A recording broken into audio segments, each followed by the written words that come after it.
Mari kita membaca dari Lukas pasal 11 ayat 14 sampai 23.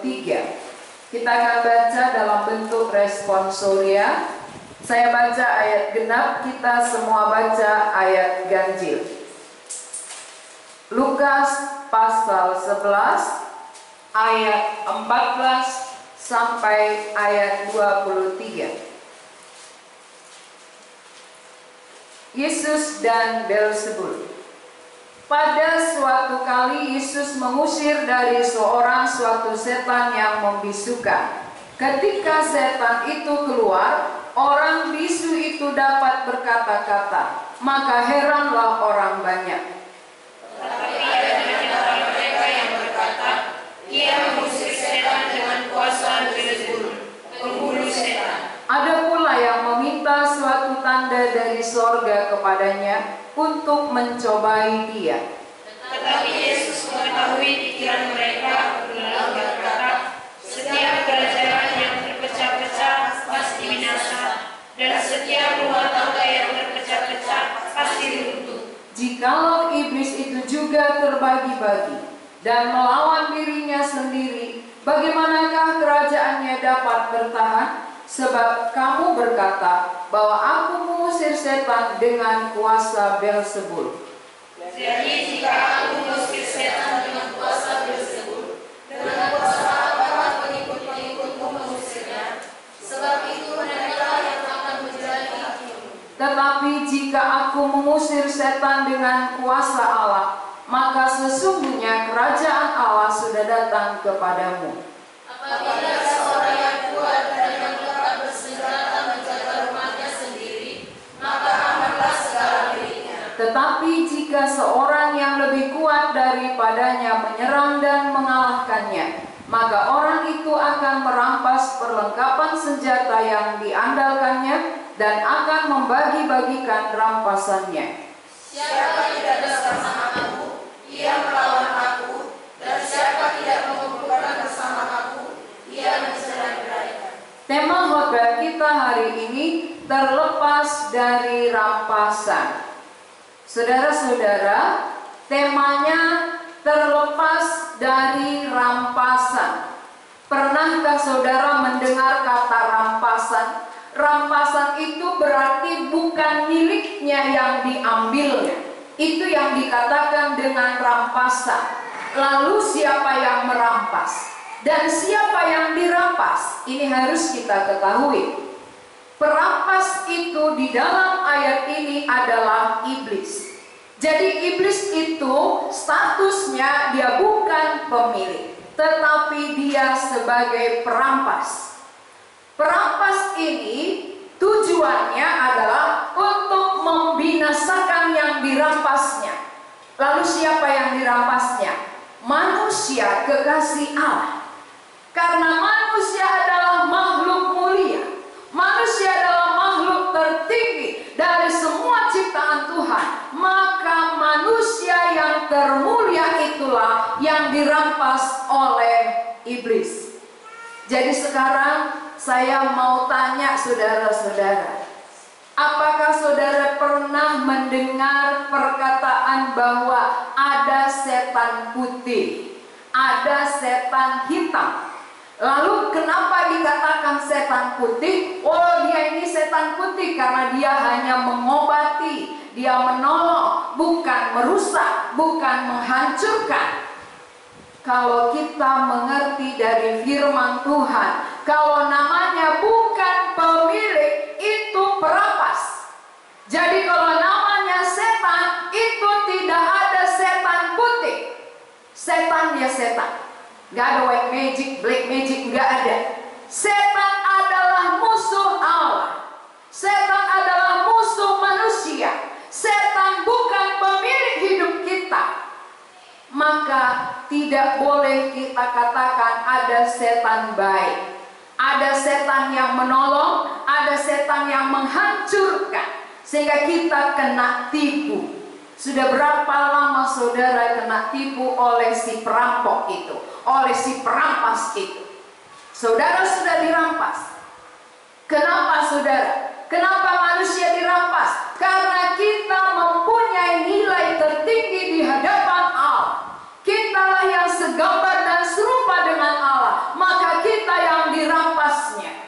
Kalau hewan yang dirampas buat apa? Karena hewan itu bukan gambaran Allah. Hewan mati selesai, manusia mati tidak selesai. Maka manusia yang berharga ini yang dirampas oleh setan. Jadi dengan apa dia merampas manusia? Dengan menanamkan dosa, menabur benih dosa, benih kecemaran, pikiran terkutuk, lalu menanamkan keraguan akan firman Tuhan. Maka siapa yang meragukan firman Tuhan, berarti iblis sedang merampas dia. Maka ingat, kalau sampai hari ini saudara masih meragukan apa yang Tuhan katakan, berarti saudara dalam rampasan iblis. Itu senjatanya. Itu cara dia merampas manusia. Ada beberapa senjata yang dipakai iblis merampas. Menabur dosa, menabur kecemaran, meragukan akan firman Tuhan, dan membutakan mata rohani kita. Maka yang melihat hanya mata jasmani saja. Mata jasmani melihat, yang dilihat mata jasmani apa? Perkara-perkara dunia saja. Mata rohani buta sehingga tidak melihat perkara kekal. Jadi perjuangan orang yang dirampas setan adalah hanya sebatas hidup di dunia saja. Apakah saudara sudah kena rampas? Ingat, perampas itu tujuannya adalah menghancurkan saudara, membinasakan saudara. Tidak ada perampas yang baik. Belum pernah saya jumpai ada perampas baik. Semua namanya perampas itu jahat, tujuannya itu jahat.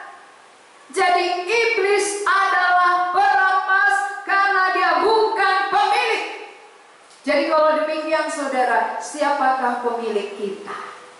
Siapa sebenarnya pemilik hidup manusia?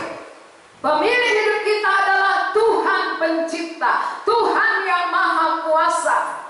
Tapi iblis menanamkan dosa, menanamkan kecemaran, makin hari makin banyak. Sehingga dengan bertambahnya banyaknya dosa dan kecemaran kita, akhirnya penderitaan kita juga bertambah-tambah. Begitu penderitaan bertambah oleh karena dosa itu, lalu muncul dari dalam hati mempersalahkan Tuhan. Banyak orang menderita yang disalahkan Tuhan.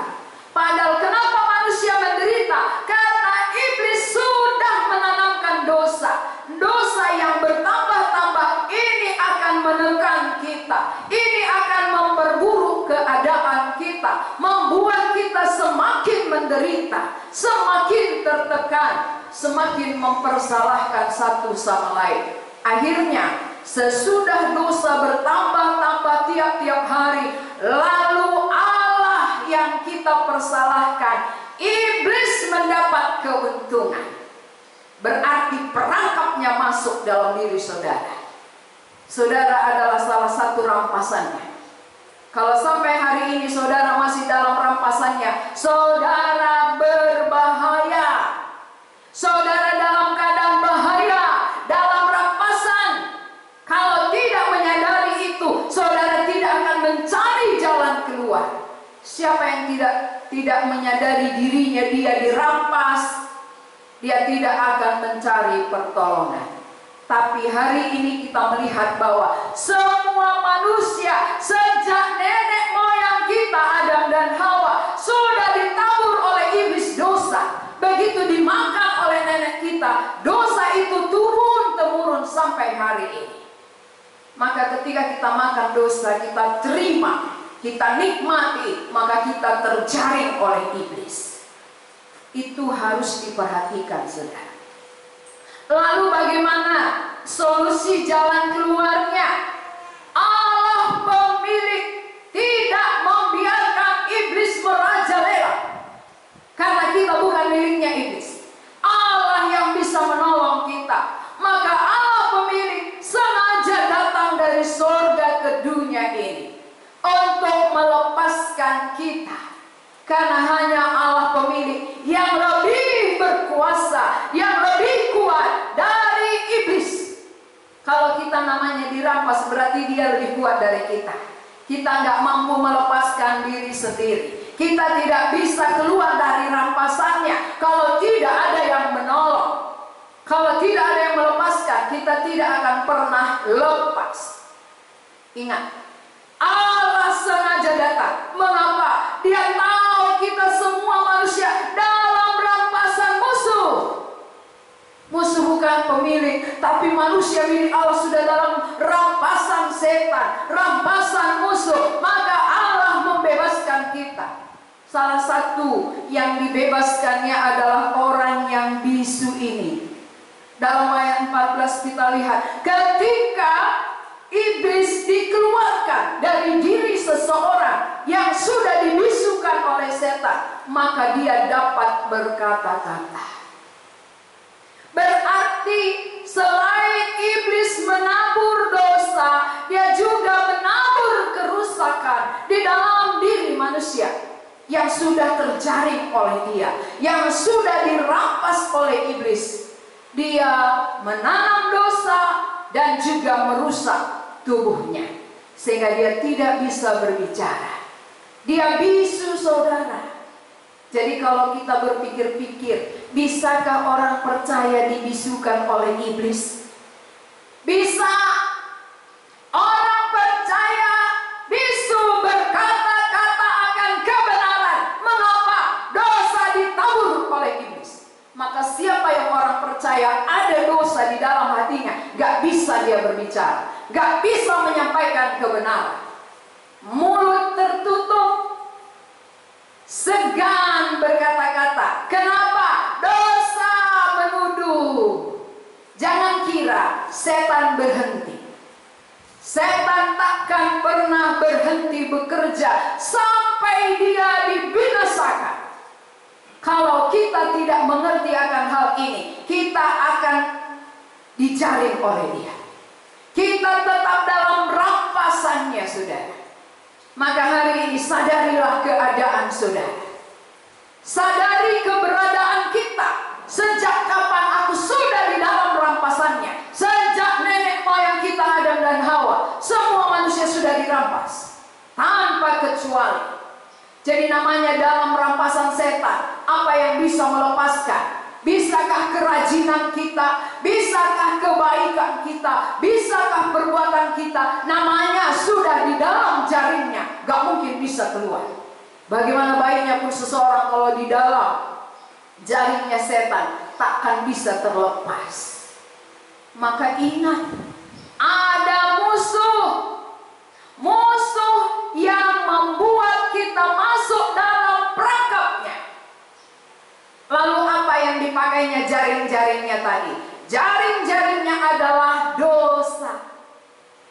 Bagi orang yang sudah dilepaskan, sudah diselamatkan, lalu setan tidak berhenti. Dia terus menabur dosa, sehingga tersimpan satu dosa di dalam. Begitu ada tersimpan, mulut tertutup, menjadi bisu. Seharusnya bisa memberitakan Injil, gak berani memberitakan Injil karena dosa menuduh. Betapa ruginya kita kalau kita mau di dalam rampasannya, kalau kita mau menelan senjata-senjata iblis itu, ya perangkap-perangkapnya. Ketika kita gak sadar, kita akan terus jatuh di dalam perangkap yang sama. Mungkin kita sudah pernah jatuh, tapi besok jatuh lagi. Di mana? Perangkap yang sama. Berarti kurang hati-hati. Orang yang sudah pernah tahu perangkapnya di situ, dia akan jauh. Ingat ya, bagaimana Yusuf ketika dirayu masuk perangkap perzinahan, dia melarikan diri. Dia tidak berdiam diri di situ. Dia lari menjauhi perangkap itu, saudara. Sering kita tahu ada perangkap, tapi kita dekat-dekat. Tahu di mana kelemahan kita, tapi kita terus di situ. Akhirnya jatuh dalam perangkap yang sama. Rugi sampai mati, mulut terkatup, gak berani berkata-kata, gak berani menyampaikan kebenaran. Maka banyak saudara kita mati dalam dosanya. harusnya tadi bagian kita. Tapi karena kita sudah menelan dosa itu, maka mulut kita bisu. Bisu, tidak berani menyampaikan kebenaran, tidak berani berkata-kata tentang Injil yang menyelamatkan. Jadi dua-dua perlu.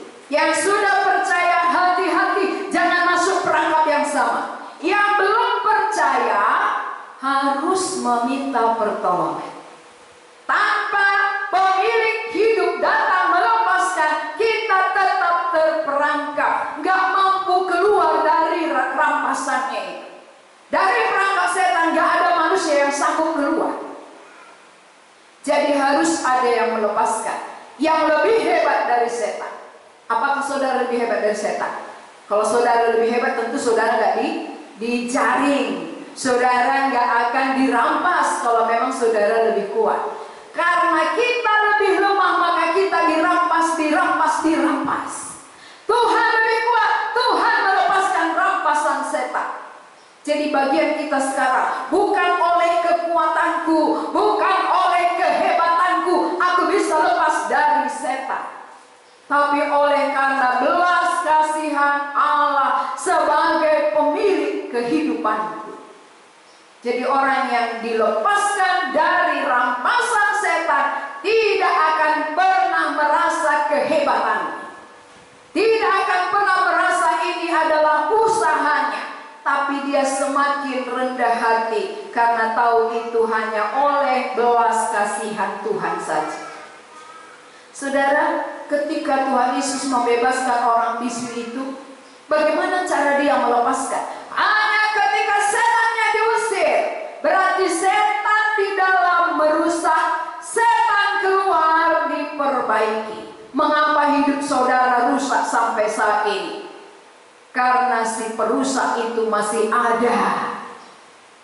Mengapa banyak kerusakan di dalam diri saudara? Padahal pada waktu kita diciptakan Tuhan, kita sempurna, kita mulia.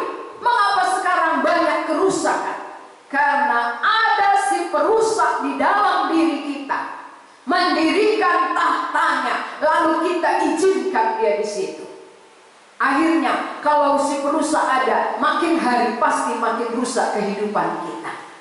Begitu setan diusir, orang bisu dapat berkata-kata. Berarti si perusak keluar, Yesus masuk, diperbaiki. Jadi kalau saudara sudah rusak, bukan cari jalan keluar ke dukun. Banyak orang dirusak setan, cari lagi dukun, makin hancur, makin babak belur.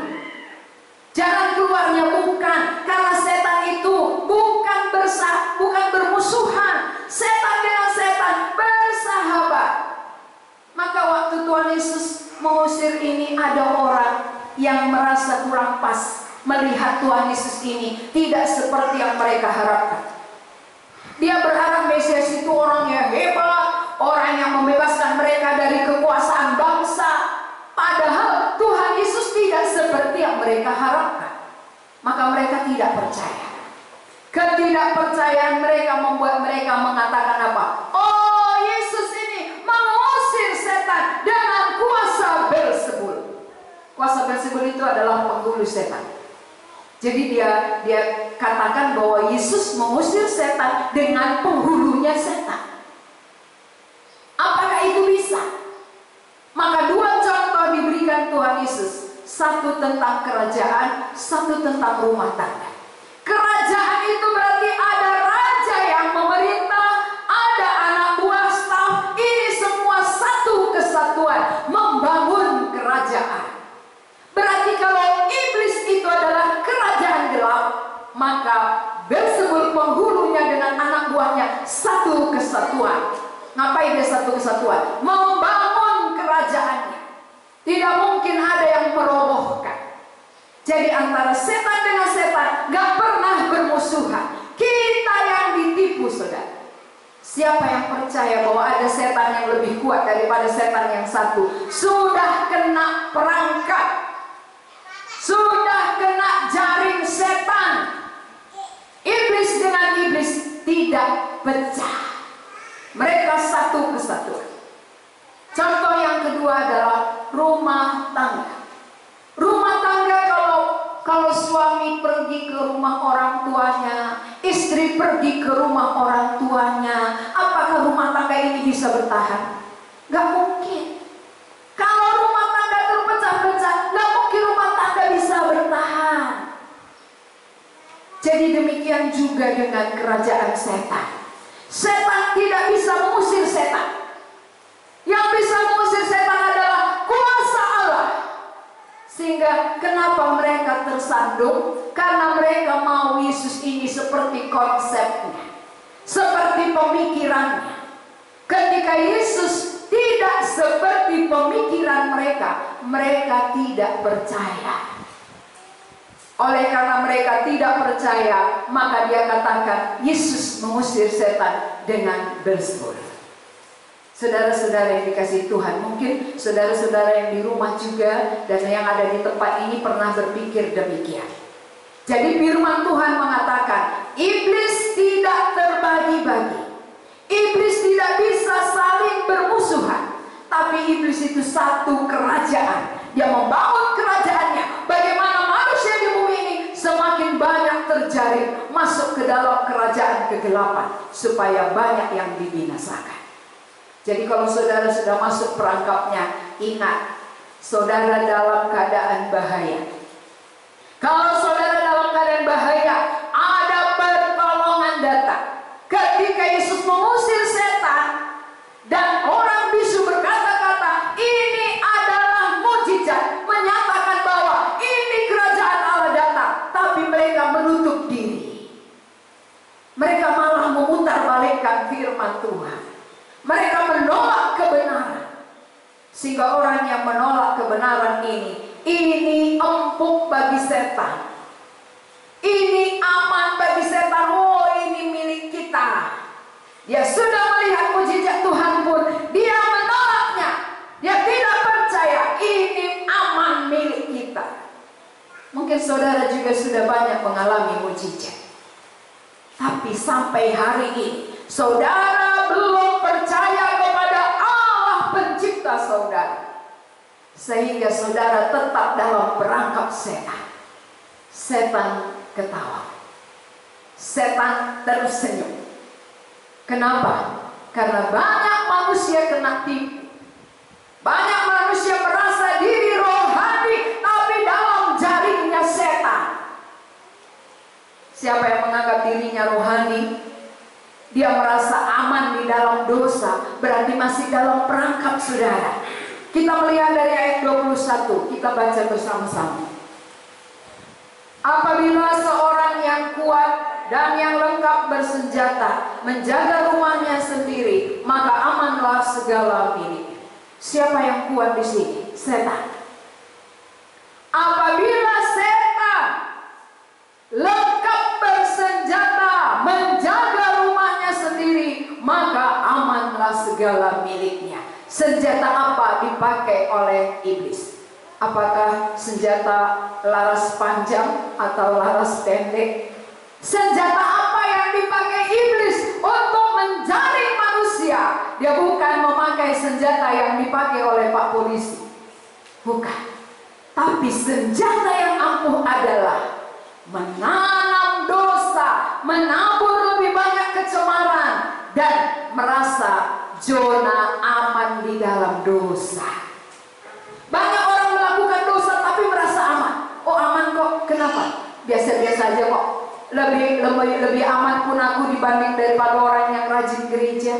Mereka yang rajin beribadah, toh hidupnya juga seperti itu.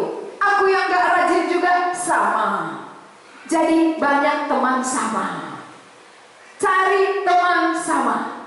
Jadi kalau kita melihat orang lain menjadi patokan kita, orang lain hidup dalam dosa, lalu kita hidup dalam dosa, kita menganggap aman, berarti kita dalam rampasan setan, kita dalam jaring iblis, dan iblis menganggap aman. Kenapa? Oh, dia merasa aman hidup dalam dosanya ini. Dia merasa nggak ada apa-apanya ketika melakukan kecemaran ini. Oleh karena itu, saudara-saudara, Kalau saudara sekarang beranggapan bahwa hidup di dalam dosa adalah hal biasa, gak adanya yang kudus, namanya di dunia. Di surganya nanti baru kudus. Apakah ada tertulis di Alkitab? Firman Tuhan mengatakan, kuduslah kamu sebab aku kudus. Itu ada. Bukan dikatakan di sini kamu cemar, di surga nanti kudus. Tak ada tertulis. Jangan mau kena tipu. Di bumi ini kita perlu menjaga kekudusan kita. Di bumi ini kita perlu berhenti berbuat dosa, supaya orang yang berhenti berbuat dosa yang layak masuk surga. Kalau saudara mau bawa dosa ke surga, saudara akan ditolak oleh malaikat. Tiket saudara gak bisa. Tapi dulu saya dengar dari teman-teman, dari yang lain-lain, katanya di surganya kudus, di bumi gak bisa kok kudus katanya dulu. Apakah orang itu menjamin kamu ke surga atau saya, kata Tuhan? Jangan mau tertipu. Kita bukan melihat apa kata orang, apa kebanyakan dilakukan orang, tapi dengarlah apa kata Tuhan. Karena Tuhan pemilik surga, dan Tuhan yang bisa menjamin orang masuk surga. Bukan manusia, bukan pendeta, tapi Tuhan sendiri. Karena Tuhan Yesus pemiliknya. Saya nggak bisa menjamin saudara ke surga. Yang menjamin itu adalah Yesus Kristus. Dan Yesus katakan apa? Aku yang bisa melepaskan engkau dari dosa. Karena iblis sudah banyak menabur dosa selama ini. Menabur kecemaran-kecemaran dalam pikiran kita. Menabur keraguan-keraguan akan firman Tuhan. Membutakan mata rohani kita. Dan merasa aman di dalam dosa itu. Ini berbahaya sekali. Kenapa banyak orang sudah rajin beribadah, tapi juga tetap aman di dalam dosanya? Karena dia membanding dengan sesamanya. Dia tidak melihat apa dikatakan Tuhan. Dia tidak mengerti apa rahasia Tuhan. Saudara-saudara yang dikasihi Tuhan, jangan kena tipu. Jangan kena jaring iblis. Karena iblis katakan apa? Biasanya di bumi begitu, mana ada orang sempurna. Biasanya di bumi berdosa, mana ada orang yang bisa lepas dari dosa. Tuhan Yesus yang sanggup melepaskan. Jangan tutup mata rohani kita. Kalau kita secara daging memang kita tidak mampu, tapi Allah itu yang datang melepaskan kita, memampukan kita bisa berhenti berbuat dosa. Kita berhenti dari kecemaran-kecemaran. Kita sadar kita berdosa. Siapa yang gak menyadari dia berdosa, dia menganggap dirinya benar, tapi tiap hari mengerjakan dosa, maka amanlah rasa iblis. Oh, ini milik kita, aman ini. Dia menganggap dirinya sudah selamat, padahal dosa tiap hari dilakukannya. Dia menganggap dirinya sudah percaya, aman.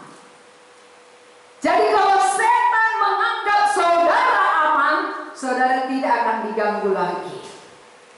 Saudara akan dibiarkan dalam rasa aman saudara, supaya sampai mati saudara sudah menjadi miliknya dan dibawa kepada kebinasaan. Hati-hati, jangan kena jerat iblis. Kalau sampai saat ini saudara sudah dalam jaringnya, sudah terjerat olehnya, ada pertolongan datang. Allah pemilik hidup kita sudah datang. Dia mau melepaskan kita. Hanya Dia yang sanggup. Itu dari ayat 22. Mari kita perhatikan. Tetapi jika seorang yang lebih kuat daripadanya menyerang dan mengalahkannya, maka orang itu akan merampas perlengkapan senjata yang diandalkannya dan akan membagi-bagikan rampasannya. Seorang yang lebih kuat dari setan yang kuat adalah Yesus Kristus. Tidak ada seorang pun yang lebih kuat daripada Yesus.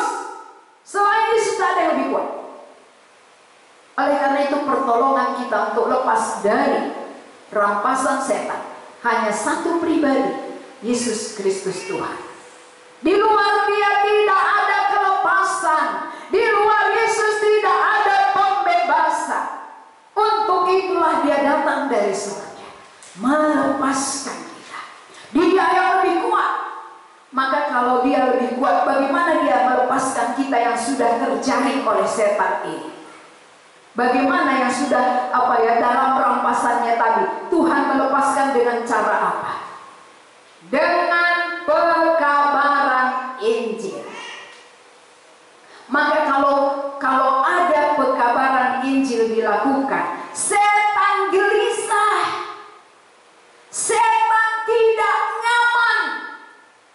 Tapi kalau tidak ada Injil yang murni diberitakan, dia merasa aman. Itu ayat 21 tadi. Amanlah segala miliknya.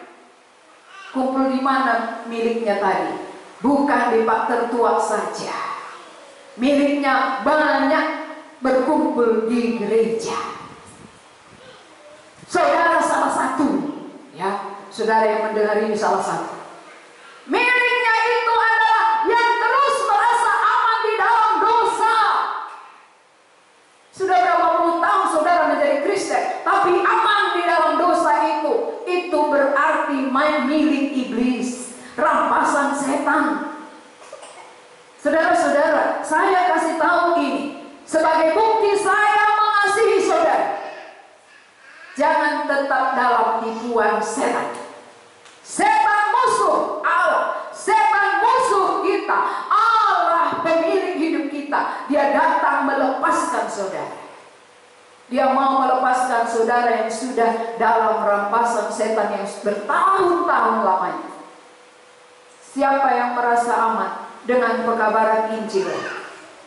Cara Tuhan melepaskan kita ketika Injil yang murni diperdengarkan, maka seseorang akan menyadari siapa dia di hadapan Tuhan. Ketika Injil Yesus disampaikan, maka orang akan menyesali dosa-dosanya. Dan orang yang sadar, menyesal, berbalik kepada Tuhan, inilah namanya terlepas dari rampasan iblis. Kalau saudara sadar udah terperangkap, tapi saudara tidak keluar, tidak berbalik kepada Tuhan, berarti saudara tahankan dalam rampasan setan. Sampai kapan? Sampai mati. Saudara akan dibinasakan. Oleh karena itu saudara-saudara, kita harus mengerti lebih dalam. Sampai kapan setan bekerja? Sampai kapan dia mencari rampasan-rampasan? Sampai dia dibinasakan. Maka sebelum dia dibinasakan, dia gencar bekerja. Kalau untuk berkat-berkat dunia kita sampaikan, setannya tepuk-tepuk tangan. Ya, puji Tuhan, gak apa-apa. Yang penting kau aman dalam rampasanku. Kalau hanya berkat dunia yang kita kejar, setan tidak takut. Kalau hanya mujizat yang kita harapkan, setan tak gentar. Tapi yang dia takutkan adalah Injil diberitakan, Yesus mati melepaskan saudara. Itu membuat setan gemetar. Maka bagaimana orang yang dirampas itu keluar? Harus beritakan Injil. Bukan beritakan mujizat dan berkat-berkat, tapi beritakan tentang Yesus yang mati, Yesus yang mengampuni dosa, Yesus yang melepaskan kita dari rampasan setan. Ini menggentarkan setan. Maka kalau Injil disampaikan, lihat, pasti banyak gangguan. Kalau Tuhan Yesus disampaikan, pasti banyak sekali pekerjaan iblis menghambat. Namun kalau berkat-berkat kita dengarkan, itu yang kita kejar, dia pun dorong dari belakang. Gak apa-apa, cari berkat sebanyak-banyaknya. Dan lewat berkat itu engkau aman bersama dengan aku. Karena kau merasa kau rohani, tapi kau tetap di dalam dosa. Jadi satu-satunya yang gak bisa diselesaikan oleh manusia manapun adalah dosa. Dosa tak ada yang bisa menyelesaikan selain Yesus Kristus. Di luar kematiannya tak ada penyelesaian dosa. Maka cara dia melepaskan kita dari rampasan itu, dia rela mengorbankan nyawanya menjadi tebusan bagi nyawa kita, supaya kita terlepas dari musuh itu. Kenapa Tuhan mau merelakan dirinya? Karena dia mengasihi kita. Bukti dia pemilik, dia mengasihi. Bukti dia mengasihi, dia berkorban. Kalau saudara mengasihi yang lain, saudara rela berkorban memberitakan Injil, bukan tutup mulut. Siapa yang sudah dilepaskan dari rampasan setan, berarti ada di dalam dirinya kekuatan mengalahkan dosa. Lepas dari kecemaran-kecemaran, lepas dari pikiran-pikiran terkutuk, mata rohani terbuka melihat perkara kekal, sehingga kita bisa memikirkan orang lain. Bagaimana orang lain juga dilepaskan dari rampasan itu. Apakah saudara sudah terlepas dari rampasan setan? Kalau belum, siapa yang bisa melepaskan saudara? Tidak ada satu manusia pun yang bisa menolong selain Yesus Kristus. Karena itulah dia datang dari sorga. Dia rela mati bagi seluruh dosa kita, karena dosa itulah menjadi jaring kegelapan, dan ini yang dibinasakan oleh iblis. Maka siapa yang menerima Kristus yang sudah mati untuk dosanya, dia bisa mengalahkan dosa. Dia lepas dari dosa. Dia bisa mengasihi Tuhan, berbalik kepada Tuhan, maka dia lepas dari rampasan setan dan kembali menjadi milik kepunyaan Allah sampai selama-lamanya. Saudara-saudara yang sudah dilepaskan, pikirkanlah keluarga kita, saudara-saudara kita yang masih dalam rampasan setan. Jangan tutup mulut.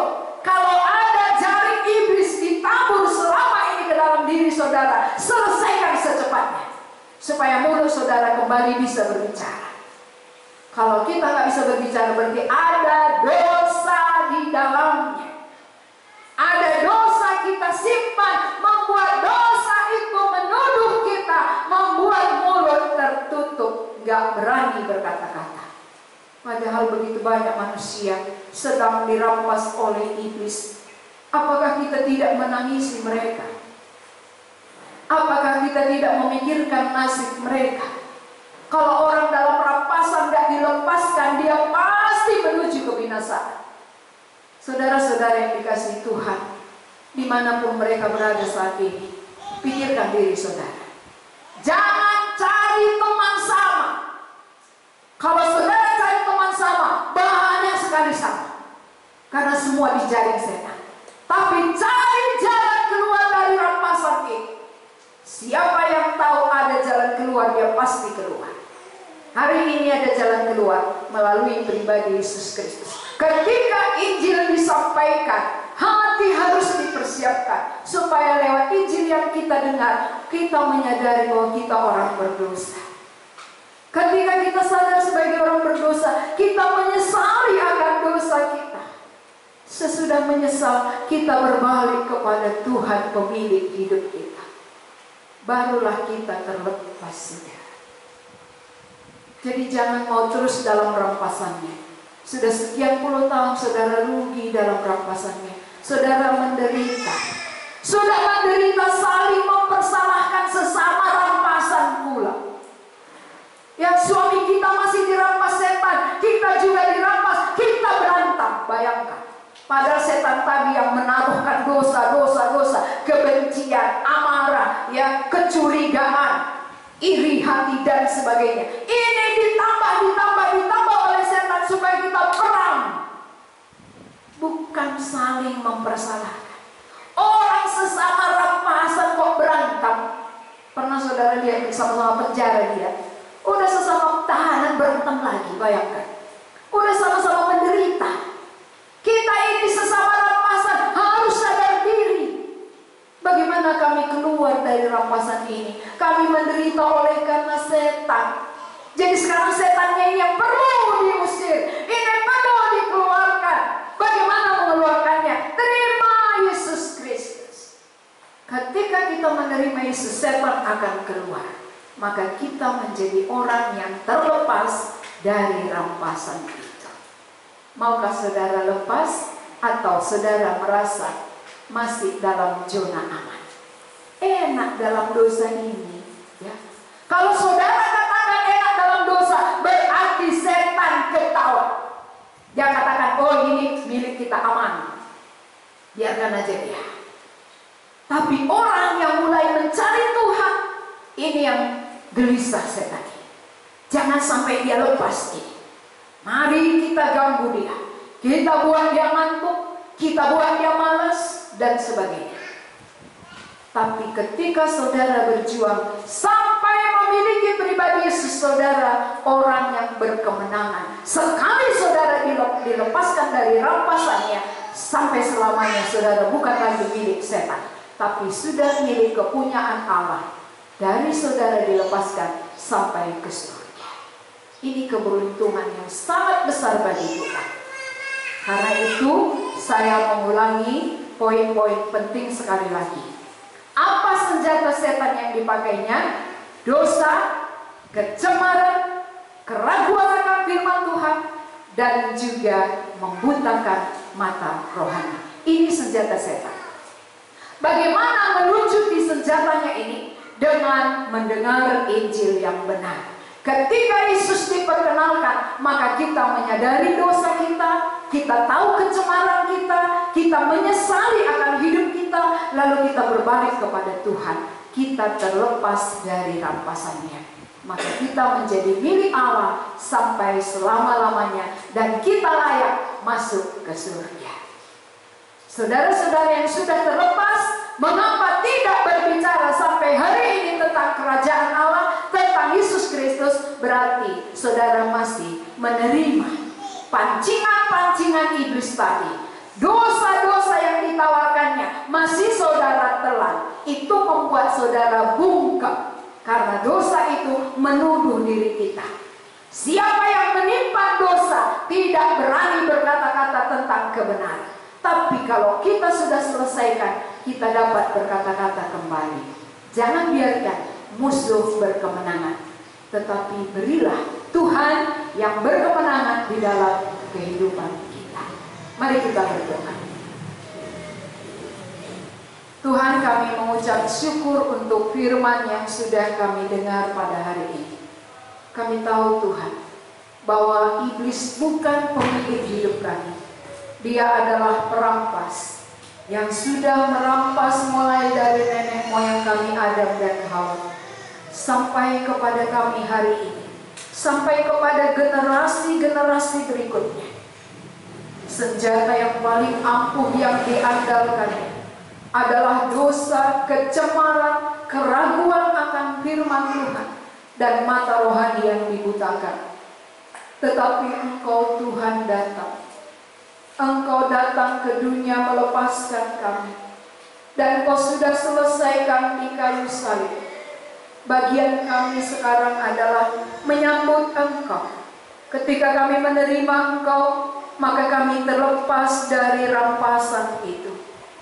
Dan orang yang sudah terlepas perlu menjaga kekudusan hidup, tidak memakan apa yang ditawarkan iblis, supaya ada keberanian kami untuk menceritakan firman kepada keluarga kami, sanak saudara kami yang masih dalam cengkeraman setan. Betapa mengerikan nasib mereka ya Tuhan. Karena itu kami bersyukur untuk firman-Mu ini. Terangilah hati kami masing-masing, supaya kami disadarkan, dan kami berbalik kepada Tuhan yang sudah lama menantikan kami. Kami memuji Engkau Tuhan. Di dalam nama Yesus kami berdoa. Amin.